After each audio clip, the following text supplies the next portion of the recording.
Tested. Hey guys, it's Will from Tested. I am here today to teach you about, well, using a siphon pot. It's also called a vacuum pot or a siphon filter pot, something like that. It's basically one of the traditional ways to make coffee, and it's very showy, but it's hard to be consistent sometimes.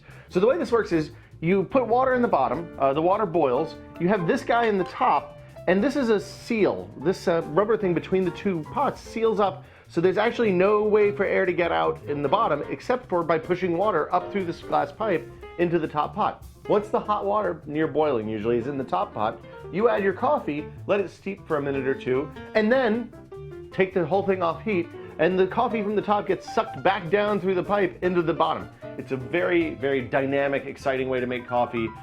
We'll show you how it works in just a second, so stay tuned. To boil its coffee, I use medium-high heat. You want to maintain the same level of heat throughout the whole thing, so you don't want it too high. It may take a little bit longer to boil, but that's actually okay.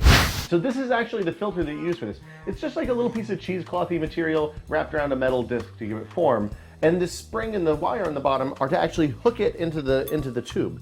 So what you do is you lower the whole thing into the bottom of the brewing pot, and then you pull the chain and hook it on the bottom so that it stays locked in place. The next thing you do is you want to lower this into the pot, but you don't actually want to create a seal quite yet. If you seal it up too early, then pressure can build in the lower pot before it reaches 204, 205 degrees. So the water is at the right temperature, it's boiling in the bottom pot. I'm getting ready to mount the top pot, and then what's gonna happen is the water is gonna blast up this pipe into the top pot. When it fills, I'm gonna dump the coffee in, let it steep for a couple of minutes, and we'll be good to go. Okay, so here we go, we're mounting. What this does is create an airtight seal between the top and the bottom pot. So the water's pushing up to the bottom. As soon as we run out of water in the bottom, and it's just a thin layer of water on the bottom generating steam, what I'll do is dump the coffee in. It looks like we're at that point now. So I'm adding coffee. You want to kind of get it in as fast as you can without making a big giant mess.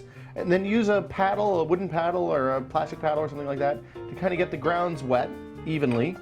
And you want to kind of work around the edges to get this gassy layer here, and you want to kind of reduce that as much as you can, which will serve to mix the coffee better and ensure a more even extraction through the whole process. I'm going to let this go for about a minute, minute and a half, and you want to kind of keep it evenly simmering down on the bottom. So there's a little bit of turbulence from the percolation from the water boiling up through, but you don't want too much turbulence. So what happens is when I take this off the heat, the air inside the bottom pot's going to cool, and that's going to create suction that will then pull the coffee down through the filter and back into the lower pot. Bam. And what's going to happen is it's going to cool down pretty quickly, probably. Switching to suction. And you'll see the coffee start coming back down the bottom siphon. That hose is filling. And what happens, what you can tell here is there's a couple things that can go wrong here. If your coffee's too fine, then it'll clog up the filter and it won't work anymore. So you'll end up with a bunch of coffee in the top, none in the bottom. If it's too fast, on the other hand, you ground too coarse. So you want something that's around like a French press grind, maybe a little bit finer, a little bit coarser, depending on what kind of siphon pot you're using and what the filter is in that pot. So the next step, once all the coffee's drained to the bottom, is to lift up the top pot, the brewing chamber, and just put it back on the stand. I let it drain all the way out so I don't make a huge mess. And the stand is designed to withstand heat, so you're not gonna worry about burning anything. And you wanna let that cool down before you clean it out. But now, we have a freshly brewed pot of coffee, which we can go enjoy right now.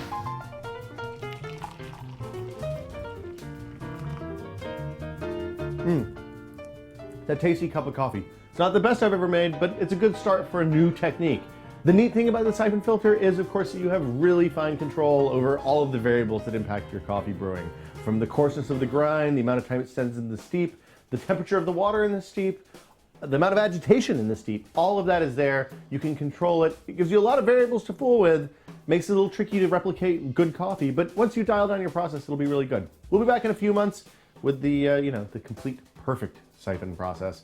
But for now, I'm gonna go clean the pot, and I'll see you guys later. For Tested, I'm Will. Thanks.